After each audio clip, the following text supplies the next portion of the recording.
Good morning, all the students.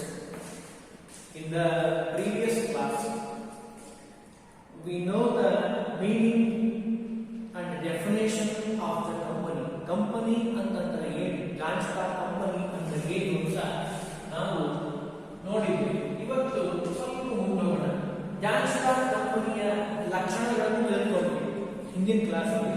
Today we discuss a Janstar company advantages and also limitations or demerits.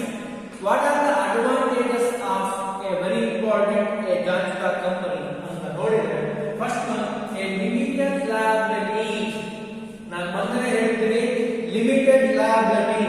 The liability of the shareholders of the company is very limited. In future sometime it become a loss ಆಯಿತು ಅಂದ್ರೆ he cannot pay a personal property, his personal property. ಕಂಪನಿಯಲ್ಲಿ ಎಷ್ಟಿದೆಯೋ ಅಷ್ಟನ್ನು ಮಾತ್ರ fulfill the loss ಅನ್ನು fulfill ಮಾಡಲಿಕ್ಕೆ ಬಳಸ್ತಾರೆ ಹೊರತು he cannot using a personal property. So we got a XYZ limited. We using the word limited. The liability ಹೊಣೆಗಾರಿಕೆ limit ಆಗಿರುತ್ತೆ, ಅದಕ್ಕೆ we using the word limited. ಹೌದಾ?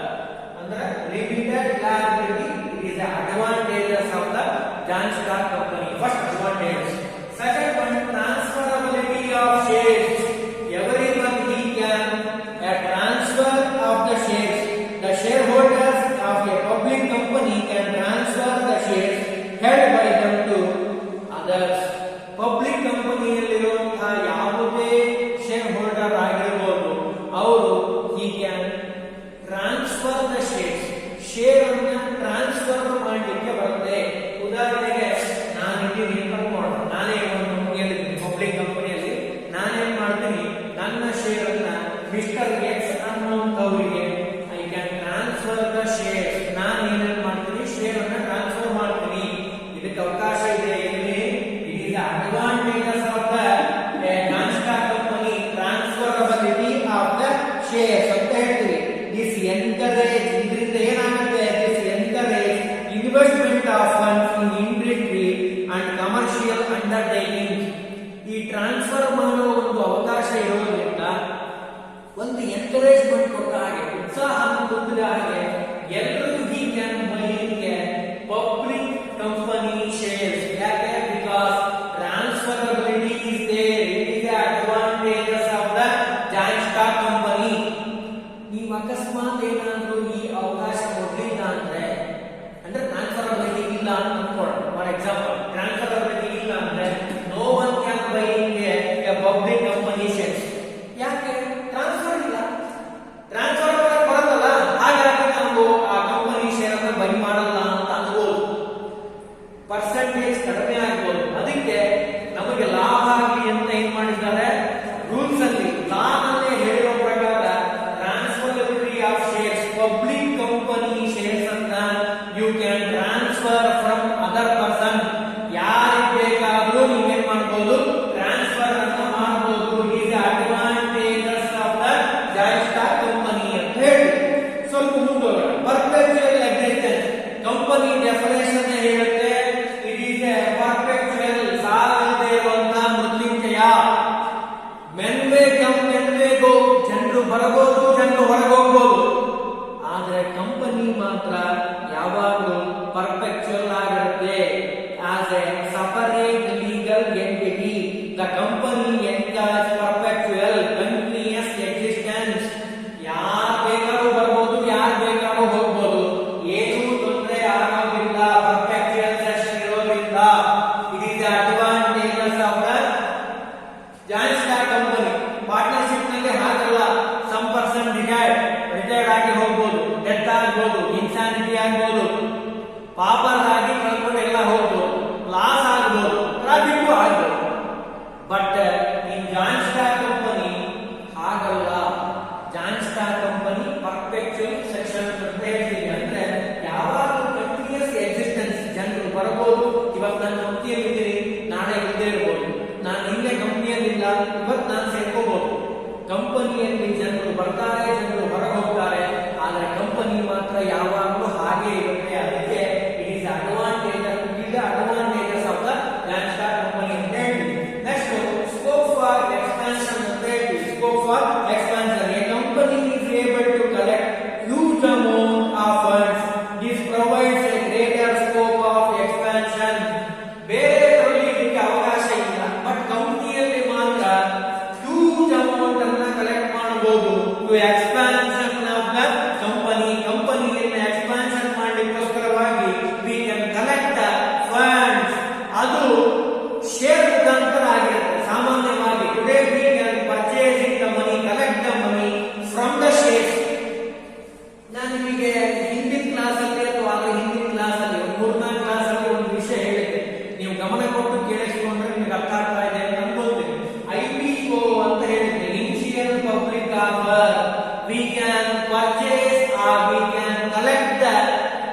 Mukesh Ambani, Ambani brothers, he can offer to the public ಗೆ offer ಮಾಡಿದ್ರು.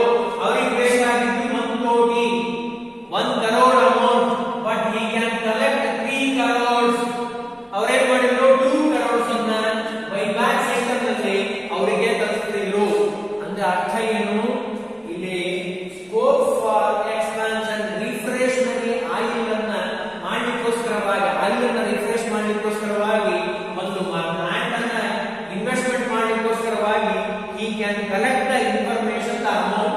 Scope for expansion, ನಿಮ್ಮ product produce ಮಾಡಲಿಕ್ಕೆ ಬೇಕಾಗಿರೋ plant ಅನ್ನ, ನಿಮ್ಮ ಒಂದು ಗೂಡ್ಸ್ ಅಂಡ್ ಸರ್ವಿಸಸ್ ಅನ್ನ ಹೆಚ್ಚು ಮಾಡಲಿಕ್ಕಾಗಿರ್ಬೋದು. ಸ್ಕೋಪ್ ಏನಿದೆ ಕಂಪನಿಯಲ್ಲಿ ಅವಕಾಶ ಇದೆ. ಯಾಕಂದ್ರೆ you can collect the fund huge amount, 1 crore 2 ಕೋಟಿ 3 ಕೋಟಿ 10 ಕೋಟಿ. ಅಂದ್ರೆ ಅರ್ಥ ಏನ್ ತಿಳ್ಕೋಬೇಕು ಅಂದ್ರೆ, scope for expansion, you can huge amount, manual quantity amount ಅನ್ನ you can collect from the share holders. ಅದು it is advantages of the joint stock company. Last one, a professional management ಅಂತ ಹೇಳ್ತೀವಿ. ಪ್ರೊಫೆಷನಲ್ ಮ್ಯಾನೇಜ್ಮೆಂಟ್ ಇದೇನಾಗುತ್ತೆ, a company can avail the service of experts manager. He knows the pinpoint of the managing ethics. Management ethics ಬಹಳ ಚೆನ್ನಾಗಿರುವಂತಹ ವ್ಯಕ್ತಿ. He can manage and control of your company, public sector or private sector, ಯಾರು ಬೇಕಾದ್ರೂ ಆಗಿರ್ಬೋದು. ಅಲ್ಲೇನಾಗುತ್ತೆ, the leads to be balanced decision making and greater efficiency in company operations. Company operation ಮಾಡಬೇಕಾದ್ರೆ purchasing ಎಷ್ಟು important, sales ಅಷ್ಟೇ important. ಯಾವಾಗಲೂ manage ಆಗ್ತಿರಬೇಕು. Profit ಎಷ್ಟಿದೆ, loss ಅಷ್ಟೇ ಇದ್ರೆ ನೋ ಪ್ರಾಬ್ಲಮ್. ಪ್ರಾಫಿಟ್ ಜಾಸ್ತಿ ಆದ್ರೆ ಬಹಳ ಒಳ್ಳೆಯದು. ಲಾಸ್ ಜಾಸ್ತಿ ಆಗ್ತಾ ಇದೆ ಅಂದ್ರೆ you can control, you can manage your company operation. Company operation ನೀವು ಮ್ಯಾನೇಜ್ಮೆಂಟ್ ಮಾಡಬೇಕು ಅಂತ ತೋರಿಸ್ತಾ ಇದೆ. ಅಲ್ಲಿ ಏನೋ ಪ್ರಾಬ್ಲಮ್ ಆಗ್ತಾ ಇದೆ ಅಂದ್ರೆ ಅರ್ಥ ಏನು, you can professionally management through an company is one advantage. MBA qualified ಆಗಿರುವಂತವರು ಅಥವಾ MBA ಸ್ಪೆಷಲೈಸೇಷನ್ ತೆಗೆದುಕೊಂಡಂತವರು, ಒಳ್ಳೆ ಚೆನ್ನಾಗಿ ಪರಿಣಿತಿ ಹೊಂದಿರುವಂತಹ experts, we called experts with experience. Expert ಆಗಿರಬೇಕು ಸಬ್ಜೆಕ್ಟ್ ನಲ್ಲಿ, ಪ್ರೊಫೆಷನಲ್ ನಲ್ಲಿ, and also very important experience. 5 years, 10 years, 12 years, 20 years, more than 25 years experience manager he can control in the company. It is an advantage, reducing your loss, reducing your risk. ಅದು ಎಲ್ಲಿ ಸಾಧ್ಯ, professional management ನಲ್ಲಿ ಮಾತ್ರ, ಅದು ಕಂಪನಿಯಲ್ಲಿ ಮಾತ್ರ ಸಾಧ್ಯ. It's all advantages of the company ಅಂತ ಹೇಳಿ. ಹಾಗಾದ್ರೆ ಕಂಪನಿ ಅಡ್ವಾಂಟೇಜಸ್ ಜೊತೆಗೆ ಸಮ್ ಆಫ್ ದ ಡಿಸ್ಅಡ್ವಾಂಟೇಜಸ್ ಇದೆ, ಲಿಮಿಟೇಷನ್ಸ್. We called limitation.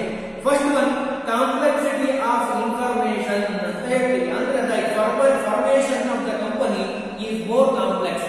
ನಾನು ಮೊದಲೇ ಹೇಳಿದೆ, ಕಂಪನಿಯನ್ನ ಶುರು ಮಾಡಬೇಕು ಅಂದ್ರೆ ಇಟ್ ಇನ್ವಾಲ್ವ್ಸ್ ಟೈಮ್ ಕನ್ಸ್ಯೂಮಿಂಗ್, ಬಹಳ ಟೈಮ್ ತಗೊಳುತ್ತೆ, expensive and complicated process, complicate ಆಗಿರುವಂತಹ ಪ್ರೊಸೆಸ್. ಅದು ಪ್ರೈವೇಟ್ ಸೆಕ್ಟರ್ ಆಗಿರ್ಬೋದು, ಪಬ್ಲಿಕ್ ಸೆಕ್ಟರ್ ಆಗಿರ್ಬೋದು.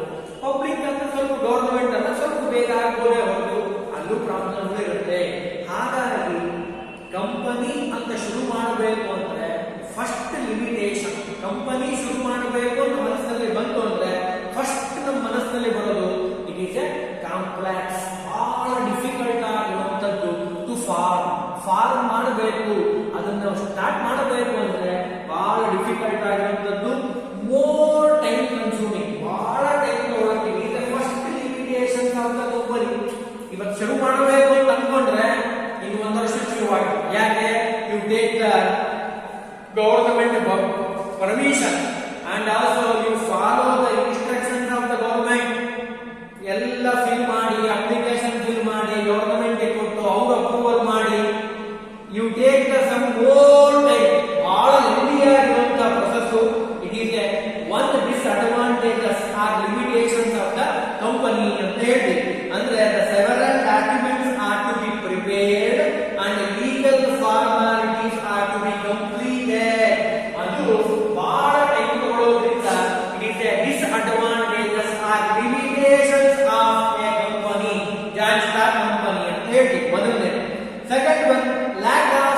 ನೋಡು ಈ ಇನ್ಫಾರ್ಮೇಶನ್ ಅನ್ನ ಹೇಳ್ಬೇಡ ಯಾರ ಮುಂದೆ ಅಂತ ಅವರೇ ಮತ್ತೆ ನೋಡಿ ಹೇಳ್ತಾರೆ.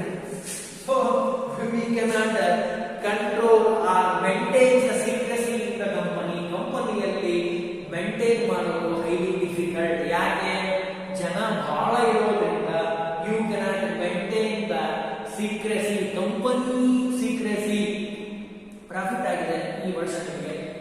ಹೇಗೆ ಪ್ರಾಫಿಟ್ ಆಯ್ತು ಅಂತ ಯಾರೋ ಒಬ್ಬರು ಕೇಳಿದ್ರು, ನೀವೇನೇನು ಮಾಡಿದ್ದೀರಿ ಅಂತ ಹೇಳ್ಬಿಟ್ರೆ ಹೋಗ್ಬಿಡು.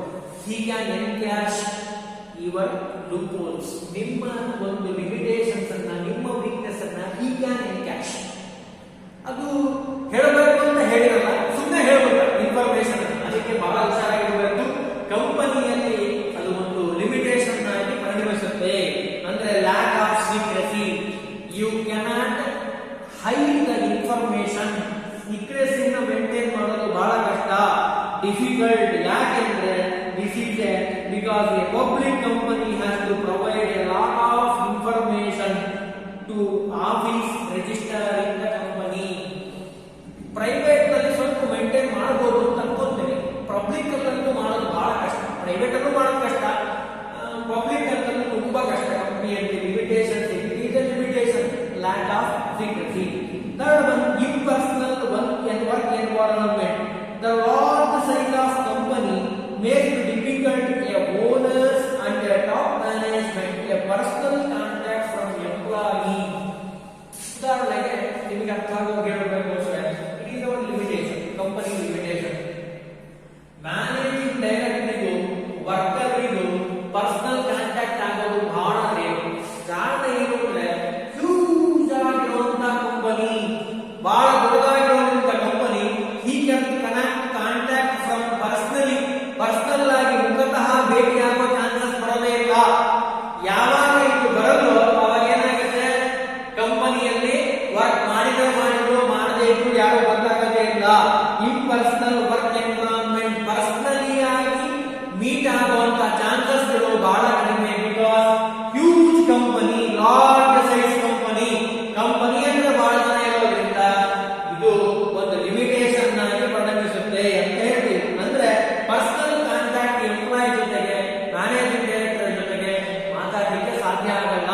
ಸಣ್ಣ ಕಂಪನಿ ಆಗಿದ್ರೆ ಅಥವಾ ಪಾರ್ಟ್ನರ್ಶಿಪ್ ಆಗಿದ್ರೆ ಎದುರಿಗೆ ಕಾಣುತ್ತೆ ಮಾತಾಡಬಹುದು. ಇದು limitation, loop hole of the joint stock company ಅಂತ ಹೇಳ್ತೀವಿ. ನೆಕ್ಸ್ಟ್ ವೆರಿ ಇಂಪಾರ್ಟೆಂಟ್ ಆಗಿ delay in decision making. Large size ನಲ್ಲಿ ಇರೋದ್ರಿಂದ he cannot take a decision quickly. ಬಹಳ ಅರ್ಜೆಂಟ್ ಆಗಿ ರೈಟ್ ಡಿಸಿಷನ್ ಅನ್ನ ತೆಗೆದುಕೊಳ್ಳಲಿಕ್ಕೆ ಸಾಧ್ಯ ಆಗಲ್ಲ. ಅದಕ್ಕೆ ನೆಪೋಲಿಯನ್ ಬೋನಾಪಾರ್ಟೆ ಅಂತ ಒಬ್ಬ ದೊಡ್ಡ ಸೇನಾನಿ, ಅವನು ಒಂದ್ ಕಡೆ ಬರೀತಾನೆ, ಮೈ ಬ್ಯಾಟಲ್ಸ್ ಅಂತ ಬುಕ್ ಹೆಸರು. ಆ ಬುಕ್ ನಲ್ಲಿ ಒಂದ್ ಕಡೆ ಬರೀತಾನೆ, ಫಸ್ಟ್ ಸೆಂಟೆನ್ಸ್ ಇರೋದು. ಅವನು ಏನ್ ಹೇಳಿದ್ದಾನೆ ಅಂದ್ರೆ, ಬಹಳ ನೆನಪಿಡುವಂತಹ ಡಿಸಿಷನ್ ಅಂತ ಅಂದ ಕೂಡಲೇ ಈ ಸೆಂಟೆನ್ಸ್ ನಿಮ್ಮ ಮನಸ್ಸಲ್ಲಿ ಬರಬೇಕು. ಏನ್ ಡಿಸಿಷನ್? ಅವನು ಹೇಳ್ತಾನೆ, I never take a right decision in our my life. I never take a right decision. ನಾನು ಯಾವತ್ತೂ ರೈಟ್ ಡಿಸಿಷನ್ ತೆಗೆದುಕೊಳ್ಳಲ್ಲ. I take the decision and write it. ಎಷ್ಟು ಚೆನ್ನಾಗಿದೆ ಡೆಫಿನೇಷನ್, ಮನಸ್ಸಿನಲ್ಲಿ ಉಳಿಯುವಂತ ಡೆಫಿನೇಷನ್. ನೀವು ನಿಮ್ಮ ಮನಸ್ಸಿನಲ್ಲಿ ಈ ಡೆಫಿನೇಷನ್ ಅನ್ನು ಉಳಿಸ್ಕೊಳ್ಳಿ. ಬಹಳ ಚೆನ್ನಾಗಿರುವಂತದ್ದು. ಮೈ ಬ್ಯಾಟಲ್ಸ್ ಅಂತ ಪುಸ್ತಕ ಬರೆದಿದ್ದಾನೆ. ಆ ಬುಕ್ ನಲ್ಲಿ ಈ ಸೆಂಟೆನ್ಸ್ ಅನ್ನು ಬರೀತಾನೆ. ಏನು? I never take a right decision. ನಾನು ಯಾವತ್ತೂ ರೈಟ್ ಡಿಸಿಷನ್ ತೆಗೆದುಕೊಳ್ಳಲ್ಲ. ನಾನೇನ್ ಮಾಡ್ತೀನಿ? I take the decision and write it. ನಾನು ಸರಿ ಮಾಡ್ತೀನಿ. ನಾನೇನ್ ಡಿಸಿಷನ್ ತಗೊಳ್ತೀನಲ್ಲ ಅದು ಪಾಸಿಟಿವ್ ಆಗಿ ಹೋಗೋ ಹಾಗೆ ಮಾಡ್ತೀನಿ. It is A good positive ವರ್ತನೆ, ಆಟಿಟ್ಯೂಡ್ ಅಂತ ಹೇಳ್ತೀನಿ. ಅದು ನಮ್ಮಲ್ಲೂ ಬರಬೇಕು. I take the decision and write it. ಎಲ್ಲ ಡಿಸಿಷನ್ ತಗೋಬೇಕು, ಅದು ರೈಟ್ ಆಗಿರಬೇಕು, ಸರಿಯಾದ ದಾರಿಯಲ್ಲಿ ಹೋಗೋ ಹಾಗಿರಬೇಕು. ನಮ್ಮ ಸಕ್ಸಸ್ಸಿಗೆ ಸರಿಯಾಗಿ ಸೇರೋ ಹಾಗಿರಬೇಕು. ಅದನ್ನು ಇಲ್ಲಿ ಹೇಳ್ತಾರೆ. ಡಿಸಿಷನ್ ಅನ್ನ ಬೇಗ ತೆಗೆದುಕೊಳ್ಳಲಿಕ್ಕೆ ಸಾಧ್ಯ ಆಗಲ್ಲ. Because a huge number of information, ಬಹಳ ಜನ ಇರೋದ್ರಿಂದ you cannot a decision properly. ಬೇಗ ತೆಗೆದುಕೊಳ್ಳಲಿಕ್ಕಾಗಲ್ಲ. ಯಾಕೆ? ಜನ ಬಹಳ ಅಲ್ಲ, ಎಲ್ಲರಿಗೂ ಹೇಳಬೇಕು, ಇನ್ಫಾರ್ಮೇಶನ್ ಕಳಿಸ್ಬೇಕು. ಈಗೆಲ್ಲ ಮೊಬೈಲ್ ಬಂದಿದೆ, ಮೆಸೇಜ್ ಹಾಕ್ತೀವಿ, ವಿಡಿಯೋ ಕಾನ್ಫರೆನ್ಸ್ ಮಾಡ್ತೀವಿ. ಈಗಿನ ಮೆಥಡ್ ಬೇರೆ. ಸ್ವಲ್ಪ ಹಿಂದೆ ಬಂದ್ಬಿಟ್ರೆ 5 years back it is highly risk. ಇವತ್ತಿಗೂ ಕೆಲವೊಂದ್ಸರಿ ಏನಾಗುತ್ತೆ, ನೆಟ್ವರ್ಕ್ ಪ್ರಾಬ್ಲಮ್ ಆಗುತ್ತೆ, ನೆಟ್ವರ್ಕ್ ಇನ್ಫಾರ್ಮೇಶನ್ ಬರಲ್ಲ, ಟವರ್ ಪ್ರಾಬ್ಲಮ್ ಆಗುತ್ತೆ. ಇದೆಲ್ಲ ಪ್ರಾಬ್ಲಮ್ಸ್ ಇಂದ ಕಂಪನಿಯಲ್ಲಿ ಬರುವಂತಹ ಲಿಮಿಟೇಷನ್ ಅಂತ ಹೇಳ್ತೀವಿ. And also last conflicts in interest. ಇದು ಬಹಳ ಇಂಪಾರ್ಟೆಂಟ್ ಆಗಿದೆ. ಹ್ಯೂಜ್ ಅಮೌಂಟ್ ನಲ್ಲಿ ನೀವು ಇನ್ಫಾರ್ಮೇಶನ್ ಅಂತ ತೆಗೆದುಕೊಂಡಿದ್ದೀರಿ. Huge amount you can fix the company capital and huge number of people. ಇಲ್ಲೆಲ್ಲ ಜನ ಸೇರಿದ್ದಾರೆ. ಮೋರ್ ದ್ಯಾನ್ 50, 60, 70 ಜನ ಇದ್ದಾರೆ ಕಂಪನಿಯಲ್ಲಿ. ಎಷ್ಟು ಜನ ಇರಬೇಕು ಅಂತ ಹೇಳ್ತೇನೆ, ಆಯ್ತಾ? ಹಾಗಾದ್ರೆ ಬಹಳ ಜನ ಇರೋದ್ರಿಂದ, ಬಹಳ ಅಮೌಂಟ್ ಇರೋದ್ರಿಂದ ಏನಾಗುತ್ತೆ, ಪರ್ಸನಲ್ ಇಂಟ್ರೆಸ್ಟ್ ಗೆ ಗಮನ ಕೊಟ್ಟು ಕನ್ಫ್ಲಿಕ್ಟ್ಸ್ ಆಗುತ್ತೆ, ಬ್ಯಾರಿಯರ್ಸ್ ಆಗುತ್ತೆ, ಮಾತಿನಲ್ಲಿ ಕಮ್ಯುನಿಕೇಶನ್ ಬ್ಯಾರಿಯರ್ಸ್. ನಾನು ಹೇಳಿದ್ದೆ ಬೇರೆ, ನೀವು ತಿಳ್ಕೊಂಡಿದ್ದೇ ಬೇರೆ. ಹೇಳಬೇಕಾದ್ರೆ ಗಮನ ಕೊಟ್ಟು ಕೇಳಿದ್ರೆ ಬಹಳ ಚೆನ್ನಾಗಿ ಅರ್ಥ ಆಗುತ್ತೆ. ಗಮನ ಬೇರೆ ಕಡೆ ಇದ್ರೆ ಹೇಳಿದ್ದು ಸರಿಯಾಗಿ ಅರ್ಥ ಆಗಲ್ಲ. ಹೇಳೋನು ಕಿಂತನು ಕೇಳೋನು 10% ಜಾಸ್ತಿ ಬುದ್ಧಿವಂತ ಆಗ್ತಾನೆ. ಅದಕ್ಕೆ ಸರಿಯಾಗಿ ಕೇಳೋದನ್ನ ಅಭ್ಯಾಸ ಮಾಡ್ಕೋಬೇಕು. ಹೇಳೋದ್ರಿಂದ ಕೇಳೋರು 10% ಹೆಚ್ಚು ಬುದ್ಧಿವಂತ ಆಗ್ತಾನೆ, 10% ಮೋರ್ ಇಂಟೆಲಿಜೆಂಟ್. ಅಂದ್ರೆ ನಾವು ಕೇಳೋದ್ರಿಂದ ಕಲ್ತ್ಕೋಬೇಕು, ಚೆನ್ನಾಗಿ ಕುತ್ಕೊಂಡು ಕೇಳಬೇಕು. ಲಿಸನಿಂಗ್ ಇರಬೇಕು, ಹಿಯರಿಂಗ್ ಅಲ್ಲ. ಲಿಸನ್ ಮಾಡಬೇಕು, ಚೆನ್ನಾಗಿ ಕೇಳಬೇಕು. ಯಾರೇ ಹೇಳಿ, ಇಲ್ಲೇನಾಗುತ್ತೆ ಕಂಪ್ನಿಯಲ್ಲಿ ಅವರೇ ಕೇಳಬೇಕು, ನಾನು ಹೇಳಿದ್ರೆ ಅವ್ರು ಕೇಳಿ. ಈ ಭಾವನೆ ಇರೋದ್ರಿಂದ ಕನ್ಫ್ಲಿಕ್ಟ್ ಜಾಸ್ತಿ ಆಗುತ್ತೆ. Disputes with in the company is the limitation of the company. ಜಗಳ ಆಗುವಂತ ಚಾನ್ಸಸ್ ಇರುತ್ತೆ. Communication and approval from various proposal may cause delay in taking decision and there may be conflict of interest among the various stakeholders, shareholders, employees, others of the company. ನಾನು ಹೇಳಿದ್ನಲ್ಲ, ಕಂಪನಿಯಲ್ಲಿ ಜಗಳ ಆಗುವಂತ ಅವಕಾಶ ಜಾಸ್ತಿ. ಯಾಕೆ? ಹ್ಯೂಜ್ ಫಂಡ್ ಜಾಸ್ತಿ ಇದೆ. ಹಂಗೆ ಮೆಂಬರ್ಸ್, ಶೇರ್ ಹೋಲ್ಡರ್ಸ್ ಜಾಸ್ತಿ ಇದ್ದಾರೆ. ಸೊ ಕನ್ಫ್ಲಿಕ್ಟ್ಸ್ ಆಗುವಂತಹ, ಜಗಳ ಆಗುವಂತಹ ಚಾನ್ಸಸ್ ಇರುತ್ತೆ. ಅದು ನಮ್ಮ ಜಾಯಿಂಟ್ ಸ್ಟಾಕ್ ಕಂಪನಿಯ ಒಂದು ಲಿಮಿಟೇಷನ್ ಅಂತ ಹೇಳ್ತೀವಿ. Limitation very important. ಅಂದ್ರೆ ಜಾಯಿಂಟ್ ಸ್ಟಾಕ್ ಕಂಪನಿಯ ಅಡ್ವಾಂಟೇಜಸ್ ಏನಂತ ತಿಳ್ಕೊಂಡ್ವಿ, ಲಿಮಿಟೇಷನ್ ಏನು ಅಂತ ಗೊತ್ತಾಯ್ತು. ಹಾಗಾದ್ರೆ ಈ ಕಂಪನಿ ಅಂತ ನಾವು ಏನ್ ಹೇಳ್ತೀವಲ್ಲ, ಕಂಪನಿಯಲ್ಲಿ we classify into 2 parts, public company and also private company. Public company and also private company. ಮೊದಲು ನೋಡೋಣ, first one private company. Private company ಅಂದ್ರೆ ಏನು, ಹೇಗಿರುತ್ತೆ? Some of the features of private company. First one, private company has a minimum of 2 and maximum 50 members. 50 members, 2 minimum, maximum 50. ಇಬ್ರು ಇರಬೇಕು ಅಥವಾ more than 2 ಎಷ್ಟಿರಬೇಕು, maximum ಆಗಿ 50 ಮೆಂಬರ್ಸ್ ಇರಬಹುದು. ಎಲ್ಲಿ? ಪ್ರೈವೇಟ್ ಕಂಪನಿಯಲ್ಲಿ. ಗಮನ ಕೊಟ್ಟು ಸರಿಯಾಗಿ ಕೇಳಿಸ್ಕೊಳ್ಳಿ. In the examination point of view very important. 2 minimum ಇರಬೇಕು, ಮ್ಯಾಕ್ಸಿಮಮ್ 50 ಇರಬೇಕು members in the private company ಅಂತ ಹೇಳ್ತೀವಿ. Second one, a private company restricts the rights of the members in transfer of shares. ಯಾವುದೇ ಕಾರಣಕ್ಕೂ ಪ್ರೈವೇಟ್ ಕಂಪನಿಯಲ್ಲಿ share ಅನ್ನು transfer ಮಾಡಲಿಕ್ಕೆ restriction ಇರುತ್ತೆ. ಎಲ್ರಿಗೂ ಟ್ರಾನ್ಸ್ಫರ್ ಮಾಡಲಿಕ್ಕೆ ಬರಲ್ಲ. In private company it restricts a transferability of shares. Members ಗೆ ಮಾಡಕ್ ಬರಲ್ಲ. ಸೊ ರಿಸ್ಟ್ರಿಕ್ಷನ್ ಇರುತ್ತೆ ಅಂತ ಹೇಳ್ತಾರೆ. Third one, a private company does not invite a public to subscribe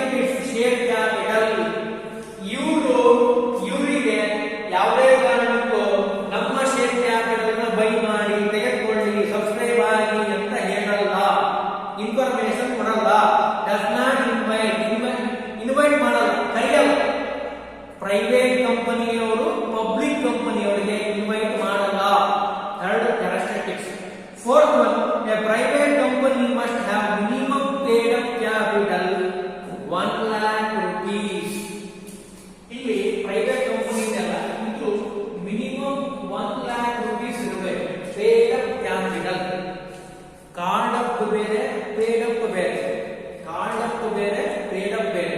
call ಮಾಡಿರೋದೆಲ್ಲೂ paid up ಆಗಬೇಕು ಅಂತ ಏನಿಲ್ಲ. ಗೊತ್ತಾಗಿದೆ ಅಂತ ಅನ್ಕೊಂತೇನೆ. ಅಕೌಂಟೆನ್ಸಿಯಲ್ಲಿ ಬ್ಯಾಲೆನ್ಸ್ ಶೀಟ್ ಅಲ್ಲಿ ಲೆಫ್ಟ್ ಸೈಡ್ ಅಲ್ಲಿ ಕ್ಯಾಪಿಟಲ್ ಅಂತ ಬರುತ್ತೆ. ಅಕೌಂಟೆನ್ಸಿಯಲ್ಲಿ ಅದರಲ್ಲೂ ಬಹಳ ಇಂಪಾರ್ಟೆಂಟ್. ಅಕೌಂಟೆನ್ಸಿ ಸಬ್ಜೆಕ್ಟ್ ನಲ್ಲಿ ನೀವು ಇದನ್ನ ಕಲಿತೀರಿ ಚೆನ್ನಾಗಿ. Left side liability asset, liability and asset ನಲ್ಲಿ ಈ ಪೋರ್ಷನ್ ಅಲ್ಲಿ ಬರೀತಾರೆ called up capital, paid up capital. ನಾನು ಹೇಳ್ತಾ ಇರೋದು ಒರಿಜಿನಲ್ ಆಗಿ ಪೇಡ್ ಮಾಡಿರುವಂತಹ ಶೇರು ಮಿನಿಮಮ್ ಆಗಿ 1 ಲಕ್ಷ ಇರಬೇಕು. Paid up capital minimum 1 lakh rupees for A private company. It is A condition. A private company must use the word private limited after it's name. ಯಾವುದೇ company ಶುರು ಮಾಡಿದ್ರು private ಆಗಿ, he can use the word limited. XYZ limited. ನಾನು ಹೇಳಿದ್ದು XYZ limited company ಅಂತ ಬರೀಬೇಕು. These are all very very important features of the private company. First one very important ಏನು? minimum 2, maximum 50. minimum 2 and also maximum 50 members limit ಇದೆ. Second one, a company restricts a transferability of shares. transfer ಮಾಡಕ್ಕೆ ಬರೋಲ್ಲ, restriction ಇದೆ. Third one, a public company ಗೆ ಇವರು ಯಾವುದೇ ಕಾರಣಕ್ಕೂ invite ಮಾಡಲ್ಲ to subscribe my share capital. Fourth one, minimum paid up capital. ಸರಿಯಾಗಿ ತಿಳ್ಕೊಳ್ಳಿ. paid up capital minimum 1 lakh rupees ಇರಬೇಕು ಪ್ರೈವೇಟ್ ಕಂಪನಿಗೆ. And last one, every private company he can using last the company name limited ಅಂತ ಬಳಸಬೇಕು ಅಂತ ಹೇಳ್ತಾರೆ. ಇದು characteristics of the private company. ಜೊತೆಗೆ ನೆಕ್ಸ್ಟ್ ಪಬ್ಲಿಕ್ ಕಂಪನಿ ಅಂತ ಇದೆ. ಪಬ್ಲಿಕ್ ಕಂಪನಿ ಅಂತ ಇದೆ. ಅದರ ಲಕ್ಷಣಗಳೇನು ಅಂತ ಕೇಳಿದ್ರೆ, a public company has minimum 7 members and no limit of maximum members. ಬಹಳ ಚೆನ್ನಾಗಿ ನೋಡಿ. ಇಲ್ಲಿ ಮಿನಿಮಮ್ 7 ಜನ ಇರಬೇಕು, minimum 7 members. Public company, public means government. Public company 7 ಜನ ಇರಬೇಕು ಮಿನಿಮಮ್ ಆಗಿ. ಮ್ಯಾಕ್ಸಿಮಮ್ ನೋ ಲಿಮಿಟ್, ಎಷ್ಟು ಜನ ಬೇಕಾದ್ರೂ ಇರ್ತಾರೆ. ಬಹಳ ಚೆನ್ನಾಗಿ ತಿಳ್ಕೊಳ್ರಿ, ಬಹಳ important, very important. Minimum 7 members, maximum no limit, ಲಿಮಿಟೇ ಇಲ್ಲ, ಎಷ್ಟು ಜನ ಬೇಕಾದ್ರೂ ಇರ್ಬೋದು. Second one, a public company has no restriction of transfer of share. ಯಾರು ಬೇಕಾದ್ರೂ ಶೇರ್ ಅನ್ನು ಟ್ರಾನ್ಸ್ಫರ್ ಮಾಡಬಹುದು ಪಬ್ಲಿಕ್ ಕಂಪನಿಯಲ್ಲಿ ಮಾತ್ರ. Public company no restrictions. Transfer ಮಾಡ್ತೀರಾ ಶೇರ್ ನ, ಟ್ರಾನ್ಸ್ಫರ್ ಮಾಡಿ ಬರುತ್ತೆ. A public company is not prohibited from inviting to public to subscribe to its shares and capital. ಯಾವುದೇ ಕಾರಣಕ್ಕೂ no restrictions, ಏನು ರಿಸ್ಟ್ರಿಕ್ಷನ್ ಮಾಡಲ್ಲ. Public is not prohibited, restriction ಮಾಡಿಲ್ಲ. inviting a public to subscribe to its shares. ಯಾರು ಬೇಕಾದ್ರೂ ಈ ಕಂಪನಿಯ share ಅನ್ನು ಬೈ ಮಾಡಬಹುದು. ಪಬ್ಲಿಕ್ ಶೇರ್, ಕಂಪನಿಯ ಶೇರ್ ಅನ್ನ. It is A public, name is indicated public, government, you can buy the shares. Last one very important, a public company has minimum paid up capital 5 lakhs. Minimum 5 lakhs paid up capital 5 lakhs. ಅಂದ್ರೆ 4 very important conditions ಅನ್ನು ಹೇಳಬೇಕು. ಅಂದ್ರೆ features of the public company. First one very important, public company ಅಂತ ಅಂದ್ರೆ minimum 7 members, maximum no limit. Maximum no limit. Second one, transfer the shares very easy. Everyone can transfer the shares. ಯಾರು ಬೇಕಾದ್ರೂ transfer ಮಾಡಬಹುದು. Third one, a company is not a prohibited. ಯಾರಿಗೂ restriction ಮಾಡಿಲ್ಲ, ಯಾರು ಬೇಕಾದ್ರೂ share ಅನ್ನು by ಮಾಡಬಹುದು. Fourth one very important, minimum ಆಗಿ ಏನಿರಬೇಕು, paid up capital 5 lakhs ಇರಬೇಕು ಅಂತ ಹೇಳಿ. ಇದು ಪಬ್ಲಿಕ್ ಕಂಪನಿ ಮತ್ತು ಪ್ರೈವೇಟ್ ಕಂಪನಿಯ ಕ್ಯಾರೆಕ್ಟರಿಸ್ಟಿಕ್ಸ್. ಹಾಗಾದ್ರೆ ಸ್ವಲ್ಪ ಮುಂದೆ ಪಬ್ಲಿಕ್ ಕಂಪನಿಗೂ ಮತ್ತು ಪ್ರೈವೇಟ್ ಕಂಪನಿಗೂ ಏನ್ ಡಿಫರೆನ್ಸ್ ಇದೆ, ಸ್ವಲ್ಪ 4 ಮುಖ್ಯವಾದ ಅಂಶಗಳ ಕಡೆ ಗಮನ ಹರಿಸಿದ್ರೆ ಇನ್ನೂ ಪರ್ಫೆಕ್ಟ್ ಆಗಿ ಚೆನ್ನಾಗಿ ಗೊತ್ತಾಗುತ್ತೆ. First one members. ನಾನು ಈಗ ಹೇಳಿದೆ ಫಸ್ಟ್ ಮೆಂಬರ್ಸ್ ನೋಡಿ, ಸ್ವಲ್ಪ ನೋಡ್ಕೊಳ್ಳಿ, ನೋಡ್ಕೊಳ್ಳಿ ಚೆನ್ನಾಗಿ ಗೊತ್ತಾಗುತ್ತೆ.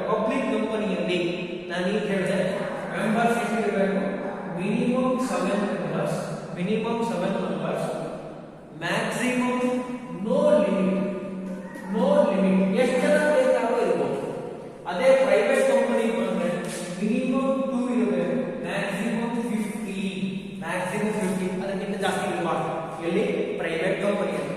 Second one minimum number of directors, ಇಲ್ಲಿ ಮಿನಿಮಮ್ ನಂಬರ್ ಆಫ್ ಡೈರೆಕ್ಟರ್ಸ್ ಇಲ್ಲಿ ಪಬ್ಲಿಕ್ ಕಂಪನಿಯಲ್ಲಿ 3 ಅಂತ ಹೇಳ್ತಾರೆ. ಮಿನಿಮಮ್ ನಂಬರ್ ಆಫ್ ಡೈರೆಕ್ಟರ್ಸ್ 3 ಇರಬೇಕು, 3 ಜನ ಇರಬೇಕು. ಇಲ್ಲಿ 2 ಇರಬೇಕು, ಇಬ್ಬರೇ ಇರಬೇಕು. ಸರಿಯಾಗಿ ತಿಳ್ಕೊಳ್ರಿ, ಬಹಳ important. Minimum 3 directors, number of directors, minimum 2 number of directors in the private company.